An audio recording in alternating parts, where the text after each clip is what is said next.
Hi everyone, in this video or in this lesson today we are going to be covering the marketing mix. This is particularly useful for those GCSE students studying business studies as well as A-level students, level 2 and level 3 that are covering the marketing mix in their lessons.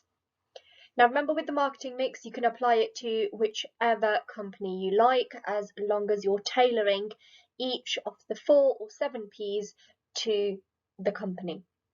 So there are seven elements of the marketing mix known as the 7 P's of marketing. At GCSE level, you'll be looking at the 4 P's of marketing, and at A level, you're kind of just going to have a look at the extra for the 7 P's of marketing. So what we'll be looking at in this lesson is product development, pricing strategies, promotional advertising, place, distribution channels, and the extended marketing mix, which are the other 3 P's of the marketing mix: people, physical environment, and process. So what is the marketing mix? The marketing mix is a combination of elements through which a firm or a business achieves their marketing objectives. By having a balance of each of the 4 P's, it means they'll have a successful marketing strategy. So looking at product, the first P. Now this is the goods and services that the firm provides. Now there's 2 types of goods and services they provide. Number 1 is tangible products, and those are products that you can touch. They are physical products. Secondly, you've got services which are intangible. Now intangible is things that you cannot touch and they are non-physical, and an example of this could be a business's branding, financial consultancy, or teaching, for example. Now, when looking at product development, it's important to look at this design mix model, and this consists of 3 things. You've got aesthetics, function, and economic manufacture. When we say aesthetics, it's how the product looks. So in terms of the physical properties of it, we're looking at the packaging and whether the product is aesthetically pleasing. When we say function, it's does it do what it needs to do? Okay, and when we say economic manufacture, is it at the price it's worth?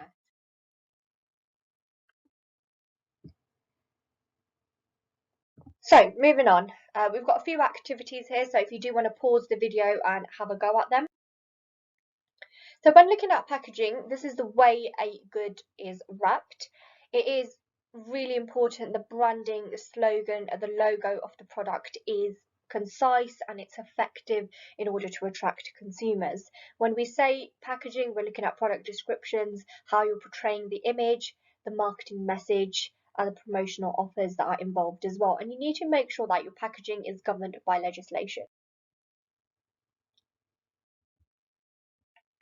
Okay, now there are many benefits of having a strong brand, and this is adding value. So if it adds value to a product, it means you can charge premium prices and reduced price elasticity of demand. So consumers will buy your product regardless of whatever the price is. It is because it is essential for them. So there are many ways to build a brand, and these are through creating a unique selling point or differentiating a product against competitors, and through advertising. So now looking at the second P, which is pricing. So we're just going to cover these very, very briefly, and at any point you want to make notes, you can just pause the video and make your notes on the slides. So pricing is the amount of money that the customer is willing to pay or has to pay to receive the good or service. Companies will set this according to benchmarking prices against competitors. They will use different pricing strategies, which we will have a look at in these few slides as well. Now your first one is penetration pricing. If you do want to go back to one of my old YouTube videos, it's called Pricing Strategies Business Studies. That covers all of the elements of pricing strategies that you need for this element of the marketing mix. So just to recap, penetration pricing is setting a low initial price and increasing it once you've got your foothold in the market and gaining your market share. Price skimming involves setting a high initial price, and this is more for a luxurious product. Competitive pricing is based on the prices charged by competitors, and this can be slightly lower or the same. Cost plus pricing is when a percentage markup is added to the cost of producing a good or service. So however much a product costs to make, you're going to add a markup to that, so it could be 10%, 25%, depending on how much profit a business wants to make. So think about why might this method appear simple but be more complex for a business with a range of products. Right, so your third P of the marketing mix is promotion. Again, really important for those covering a unit to developing a marketing campaign exam. You really need to focus on the promotional aspect of the business. This is how you're going to communicate with your customers, and this can be done through advertising. Advertising has two main purposes. Number one, informative advertising, which is explaining the details to the customer. In, say, for example, a car does 0.60 miles per hour in 10 seconds. Again, this increases consumer awareness regarding the attributes of the product, whereas persuasive advertising is looking at influencing the customer and appealing to the sensitivities of customers. Another way of promotion is through merchandising, and this is the point of sale. So it's promoting its product through point of sale. And this can be through short-term offers, such as sales promotion methods or buy one, get one free. You've got something called public relations, so PR, and this involves communicating with the media such as newspapers, television and radio in order to get favourable publicity for the organisation. Again, you need to think about what type of business you're talking about or the case study you're given and whether these methods would be suitable for that business. You've got sponsorship and the use of social media as well. As well as that, you've got digital marketing, electronic newspapers, email campaigns, and looking at the corporate image of the company. You've got also something called guerrilla or guerrilla marketing, and it's a low-cost approach to advertising, and it's using unconventional and often wacky methods. So they're really interesting, and it's capturing the consumer's attention. So you've got 2 points here for promotion as well. Personal selling, which takes a variety of forms such as door-to-door or via emailing and picking up a phone to a customer.